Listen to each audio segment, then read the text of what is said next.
ለዚህ ህይወት የሚነበሩ ትምህርቶች ወጣቶች አነፍነፋቸው መስማት አለባቸው። ህይወታቸውን ያጣጥቋል። ጣልቃ መግባትን ማስቆም የምችሉት በዚህ ምክንያት አለበለዚያ ወላጅ እናቷ የምታወሩ ድሮ ነው፣ አሁን አይደለም። ልክ እንደተጋቡ መጥተው ሲያው እንጀራ ጋግራለች ለካ ሙሽሪ እንጀራ እና ምን አልጣጣው እንደው ለዚህ አይነት አሁን ታፈው እንጀራ አይኔ ነው አሁን እዚህ ጋር ትሙራለ አሁን ታቴ ደግሞ ወይስ እዚህ ተቀመጣለ አሁን እንጀራ አይኔ ስለሌለው የተዳራኝ ነው በጣም ተራራላችሁ ሰደክም ያማችሁ ለራሳችሁ ፍቅር እኔ ይብላኝ አይልም ፍቅር አይበሳጭም ፍቅር አይነካም በሙሉ የፍቅር ባህሪያትን ቤታችሁ ውስጥ ትሰራላችሁ ያንን ይሆናል የሞተ ቤት የሰጣ ንብረት ለምን ይሄዳል ተሰብሰብ ሰርግ ያንን ይባላል ሰርግ ቤት ነው የሚሆነው አንዴ እንጂ ጨሳ ዋው ጨሳ ብሎ ማጨሳ ብሎ ይመስልሻል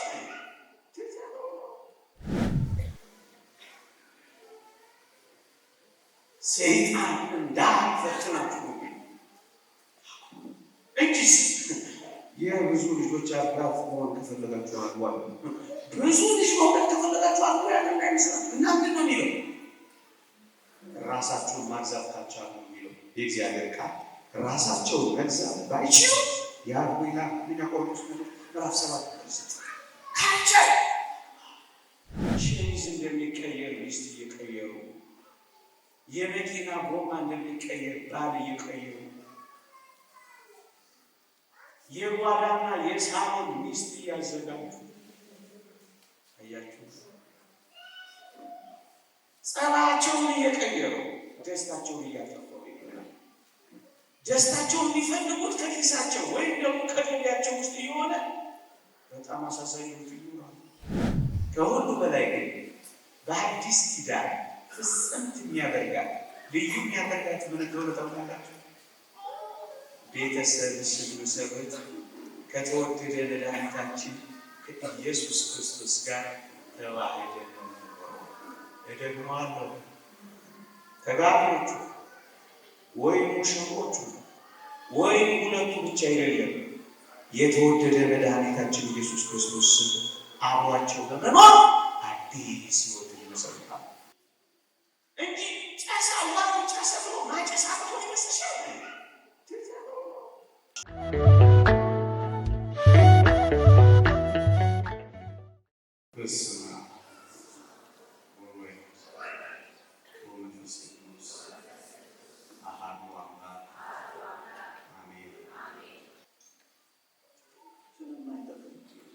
እንኳን ለሰማንያ ዓመት ነው ስለማይጠቅም ቃል ኪዳኑ እንዴት ብርቱ እንደሆነ ይሄንን ብርቱ ቃል ኪዳን እንዳትረሱ። አትተዋት፣ ችላ አትበሏት፣ አትናቃት። በሷ ቁጥጥር ውስጥ ባልሆነው ነገር አንቺ አምጣ አትበሉ። በተለይ ወላጆች ይህን ነገር መስማት አለባቸው።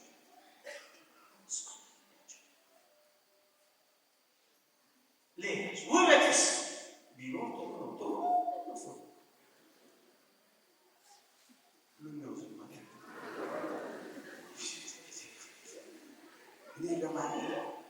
ይሄ ለማስያዝ ይመስላል ቢኖር መረረነት ብዬ መጥፎ አይደለም። ሰልካካነት ይጠላል። ዋና ነገር ነው። ዋናውስ የነፍሱ ውበት ነው። ጌታዬ የነፍሱ ውበት የነፍስ ደምግባት የነፍስ ቅድም ያለው እግዚአብሔር መፈለግ ትሁት መሆን ታዛዥ መሆን ክርስትና እንደ ሮማውያን ጌታና ባሪያ ለማድረግ አይደለም። የሚሉት የሰጠን እናስ ጌታ እሷ እመቤት ይሄ ይገኛል መንፈሳዊ ነፍስ ለምንድን ነው የትኩረት እንዳናደርግበት የመከረ የተወደዳቸው ትሩሳውያን ወገት ሐሰት ነው ደምግባት እንኳን አይደለም እድሜ ጨምሮ ሲወፈሩ እንኳን ላይ ሲወለድ ነፍሰ ጡር ሲሆን እንኳን ውበት ይጠፋል አይጠፋም? እነሱ ጠይቃቸው ነው ታውቃላችሁ። ይጠፋል አይጠፋም? ለዚህ እኮ ነው አንዳንድ ባባ ወንዶች ሚስታቸውን በቅጡ እንዳትታረስ መከራ የሚያበሏል። ስንታት ይጠጥታለች ዛሬ እያሉ ቲክ ያደረግ ሚስት ያቆፍርባቸው መከራ የሚብሉ የውበትም ሀሰት ነው። ደምግባትም ከንቱ ነው። እውነት አስብ። በሽታ ይመጣል። ያን ጊዜ ምን ልትሆኚ ነው? እውነት አስብ። ፀሐይ ወጣ ጊዜ አይተወለድም። እሱን ብቻ ተፈለገ አላፊ አግዳሚው ስታስስ አንዳንድማ ወጣቶች አሁን ትተው ይሆናል እንጂ እኔ ባለፉት ዘመናት የፊልም አክተር ለማግባት መከራቸውን የሚገቡ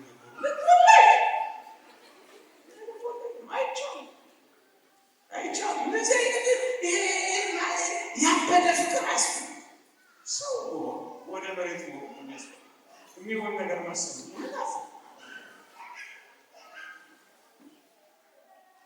ያስፈልጋል። ግንስ ዋናው ነገር ምንድን ነው? የነፍስ ደምግባትና ንጽሕና። የነፍሱ 8 ቁጥር ሆነች 88 ቁጥር ዋናው ምን ይሁን እንጂ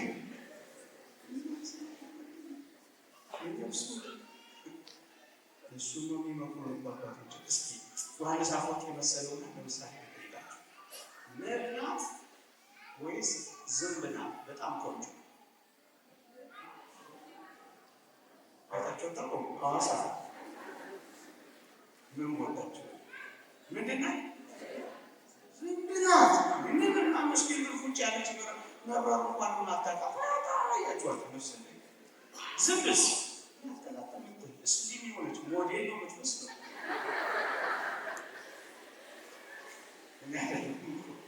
ዮሐንስ አፈወርቅ ወይ ያነሳሳ ግንስ ማር የምትሰራው ማናት? ናት። አየህ አፋዊ የሆነው ነገር ብቻ ስለመከራን አትምና ጎበዝ። ይልቅስ ቅድም ያልኩህን የነፍስ ንጽሕና፣ እግዚአብሔርን መፍራት፣ ልባምነትንና ደግነትን፣ ለጽድቅና ለቅድስና የተመቸ መሆኑ እግዚአብሔር ቤት ውስጥ ለምንፈጽመው ለዘላለም ለምንኖረው ሕይወት ይሆነኛል ነው የማለትን ብቻ ማለት። ከዛ በቀር ያለው ከሆነ ሆነ ሳስቡ እየሰማችሁ ነው። ባጭሩ ለመግለጽ እንኳን አይደለም ትዳርን ሁሉንም ነገር ለእግዚአብሔር ክብር እንድናደርገው ታዘናል። ስለዚህ ወጣቶች የምትፈጽሙት የትኛውን ነገር ለእግዚአብሔር ክብር አድርጉት። ንጽሕናችሁን ጠብቃችሁ፣ ቅድስናችሁን ጠብቃችሁ። በተለያየ ምክንያት ተሰናክላችሁ ለተክሊል እንኳን ባትበቁ ለጸሎተ ማዕስባ ለቁርባን እንኳን በርታችሁ ሕይወታችሁን በዚህ መምራት አለባችሁ። ለእግዚአብሔር ክብር ማድረግ አለብን። የትኛውን ሕይወት እንኳን ትዳር መብልን ለእግዚአብሔር ክብር እንድናደርግ መጽሐፍ ቅዱስ ያዘንልን። እዚህ ነው መጋባት በሁሉ ዘንድ ክቡር፣ መኝታው ንጹሕ ይሁን ተብሎ የተጻፈው። አንደኛ መግቢያው ተረድቼላችኋለሁ። ሁለተኛ ዓላማውን አስረድቻችኋለሁ። ሶስተኛ እዚህ ሕይወት ውስጥ ስንገባ አረዳዳችን ምንድን ነው ሊሆን የሚገባው? እንዴት እንገንዘበው? እንዴት እንረዳው? እሱን ደግሞ ቀጥዬ እነግራችኋለሁ። ከኔ ጋር ናቸው። ልቀጥል ይበቃል። እሱ ናቸው የሚፈቅዱ እናንተን እንደሆነ ነቃ ለማድረግ ነው። ሙቀቱን ታገሳችኋል። አሁን ደግሞ በሞቴ አሁን ደግሞ እሺ ገባን። ዓላማው ነገርህናል። ዓላማ ያለው የሚያሳስቱ ነገሮችን ጠቁመህናል። እንዴት አድርገን እንረዳው? ከገባን በኋላ አዎንታዊ አረዳዳችን ጋብቻ የተመለከተ በዚህ ዘመን ሊኖረን የሚገባው አረዳድ ምን ይሁን? ክርስቲያኖች እኛ ከዓለም እንለያለን። የሰማችሁ በዓለም ካለው መረዳትና ሀሳብ እንለያለን። እንዴት? የትዳር አጋሬ የእግዚአብሔር ስጦታዬ ነው ብለን እንረዳለን። ምኔ ነው? ምኔ ናት? ስጦታዬ። አዎንታዊው አመለካከት ማለት እግዚአብሔር የሰጠኝ ጸጋዬ ነው። አሜን። እግዚአብሔር የሰጠኝ ጸጋዬ ናት። የእግዚአብሔር የሕይወት አጋሪና ረዳቴ ናት። ይሄ አዎንታዊው አመለካከት ነው። ይሄ ካለ ምን እንደምታስከትል ታውቃለህ? ፍቅር እንዳስከትላል። ለምን? የእግዚአብሔር ስጦታ የህይወት አጋርና የእግዚአብሔር ስጦታ የህይወት አጋርሽ ነዋ። ስለዚህ ፍቅርን፣ እንክብካቤ፣ ራስን መስጠት፣ መጠወት፣ ርዕስ ይከተለዋል። አረዳዳችን ይሄ ነው የሚገባው። ሰምታችሁኛል? በቃ የእግዚአብሔር ጸጋ ነው፣ የእግዚአብሔር ስጦታ ነው። ስለዚህ ትንከባከባታ ጸጋ ናታ፣ ስጦታ ናታ፣ ስጦታ ናታ፣ ትንከባከባታለህ። አረዳዱ ለምን ነው የማወራው? ይሄ ዘመን ጋብቻ ሊጠላና ሊታው ብዙ ነገር ስለሚያደርግ ነው። እዚህ መንገድ ውስጥ ያለው ወሬ ታውቃላችሁ። ላለመድገም እፈልጋለሁ፣ ግን ደግሞ እናንተን ለማስታወስ ይጠቅመኛል። ሚስት የሚለውን እንኳን እንዴት አድርጎ አብሬት እንዳደረገው አልሰማችሁ?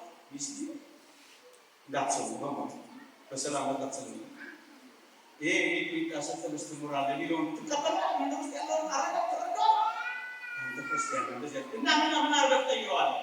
እኔ ምክር ሀሳብ ውስጥ ምን የሚለው ሚሪንዳ ስትጠጣ ትኖራለህ ማለት ነው። እንደነገሩ እንዳናስብ ነው ብላችሁ ይሄን እንደው ዝም ብዬ ጨመርኩት እንጂ ይሄ አይደለም ማረዳዳችን። እናስ የእግዚአብሔር ስጦታ ነው የሚሰጠኝ። እግዚአብሔር ለምን የማገኘው እግዚአብሔር ለጥቅምቼ ጄሬ የሚሰጠኝ ጸጋ ነው ብለን ከተረዳነው አፍቃሪ ነው የሚሆነው፣ ተንከባካቢ ነው የሚሆነው። ራስን ነው የሚሰጠው። ፍቅር ለዘውትር አይወድቅም። አፍቃሪዎች መቼመች ወዷል መቼመች አናቋረጥ ዘመን ያረጅ ማናረጅ ያወጣት አለበለሰስ አዎንታውን አረጋግጠው ነገራችሁ። ሚስቴ የሚሞቴን የምትፈጽም ብቻ ነው። ሚስቴ ፍላጎቶቼን የምታከናውን ብቻ ነው። ሚስቴ እንደዚህ ይላል፣ ባሌ እንደዚህ ያለ ታሰብ አረዳዱ ምን እንደሚሆን ታውቃላችሁ? ተፎካካሪነትን፣ ተቃዋሚነትን ይከተላል። ከዛስ ቴፒ፣ ቁጣ፣ ጥላቻ፣ ንዝንዝ፣ ጭቅጭቅ ይወዷል። ለምን አላልሽ ለምን አላልክ ብቻ ነው የሚሆነው። ድካሟን አይረዳም፣ ህመሟን አያይም። ስለዚህ ቤት ውስጥ ጸብ ይሆናል። አባቶቻችን እንደሚሉ ቀዝቃዛ ቤቱ ነዝናዛ ሚስቱ ለምን ሄዳ ከሰው ለቅሶ እያለ ቤቱ ይላል። ለቅሶ ቤት ይሆንና ሁሌ ለቅሶ አረዳድ አስተካክለው ምን እግዚአብሔር የሰጠኝ ጸጋዬ ናት። ባላቸውን እንደ አለቃ ራሳቸውን ደግሞ ሴቶች እንደ ምንዝር ከቆጠሩ ሰራተኛ ብቻ ነው የምትሆነው። ትእዛዝ ተቀባይ ብቻ ነው የምትሆነው። ያኔስ በቅሬታና በተቃውሞ ውስጥ ነው የምትሆነው። ስለዚህ አዎንታዊውን አረዳድ ገንብተን ነው መጀመር ያለብን። የእግዚአብሔር ጸጋ ሚስት የእግዚአብሔር ስጦታ ናት። ይህ መጽሐፍ ቅዱስ ተናግሯል። ባለም እንደዚህ እግዚአብሔር ስጦታ ቦቲዶታችሁ አትሸመጡትም፣ ከቧንቧ አታነሱትም። እግዚአብሔር ጋር ደጅ ጠኝታችሁ ነው የምታገኙት። የእግዚአብሔር ቃል ይሄን ነው የሚለው። ማግባት ስትፈልግ አስቀድመህ ጸልይ፣ ሀሳብህን ለእግዚአብሔር ንገረው። እግዚአብሔር መርጦ የሚሰጥ ለምነው። እሱ እንዲመርጥልህ የምታደርግ ከሆነ አክብረዋልና እሱን በጎ የትዳር አጋር በመስጠት ያከብራል ይላል መጽሐፍ። ለምን ተለምኖ የሚገኝ ነው። ተጸልዮ ደጅ ተጠርቶ የሚገኝ ነው። ዝም ብሎ ፌስቡክ ላይ በመጣል የሚገኝ ተው። ስንት መከራ ያመጣ አንዳንድ አይገኝም ማለት አይደለም። እንዳጠቃላይ ግን ጸልይ፣ እግዚአብሔር ያናግረው። የትዳር አጋር የሚሰጥ ለምነው። በዚህ ካከበረው እግዚአብሔር የትዳር አጋር ያከብራል ይላል። የእግዚአብሔር ስጦታና ጸጋ ይሄ ነው። ወጣቶች እናናችሁ አትቀላሉ። ሌላ አረዳድ ምንድን ነው? አንዳቸው ለአንዳቸው የእግዚአብሔርን ፈቃድ ለመፈጸም እንደተዘጋጁ ያውቃል። የእግዚአብሔርን ትእዛዛት ለመፈጸም በጋብቻ ሕይወት የክርስቶስን ትእዛዛት እንደምንፈጽም ያምን ነው። ለምን የጌታዬን ትእዛዝ መፈጽም ነው። አንዱ ትእዛዝ ነው። ትእዛዝ ፈጻሚዎች ሆናችሁ ምን ትሆናላችሁ? ፍቅርና ርኅራኄ ቤታችሁ ውስጥ ይሆናል። በጣም ትራራላችሁ። ስትደክም ያማችኋል። ለራስ ያትሉ ፍቅር እኔ ይብላኝ አይልም። ፍቅር አይበሳጭም። ፍቅር አይነካም። በሙሉ የፍቅር ባህሪያትን ቤታችሁ ውስጥ ትሰራላችሁ። ያንን ይሆናል። የሞቀ ቤት የሰጣ ንብረት ለምን ይሄድ አተሰብሰብ ሰርግ ያለ ቤት ይባላል። ሰርግ ቤት ነው የሚሆነው። አንዴ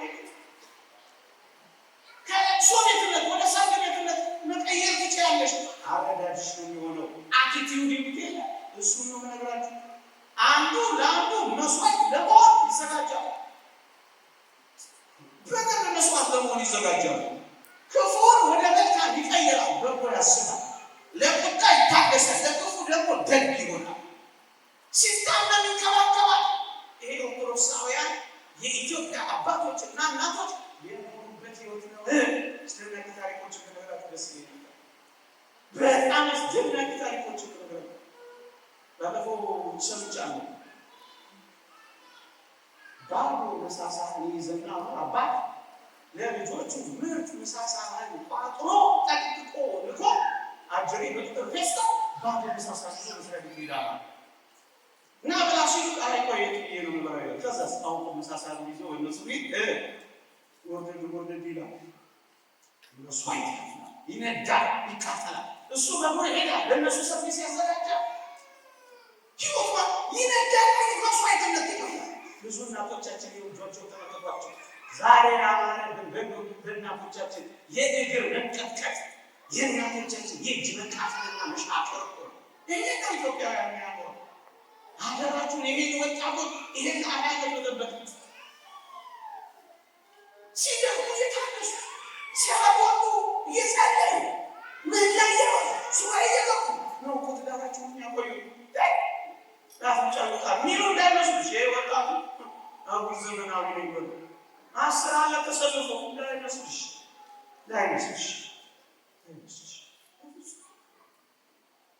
ይሄ ጋብቻ ጸልናለ። በተለይ ወጣቶች ጋብቻ እንዲጠሩ አንደሰው ይሄ ፈላስፎቹ ፕሮሃቢቴሽን ተካፍሎ መኖር የሚሉትን ሰምታችሁ አሰማችሁ? እንገራችሁ አላችሁ ደከማችሁ መሰለኝ። በእውነት ልቀጥል ቅድም እንዳልኳችሁ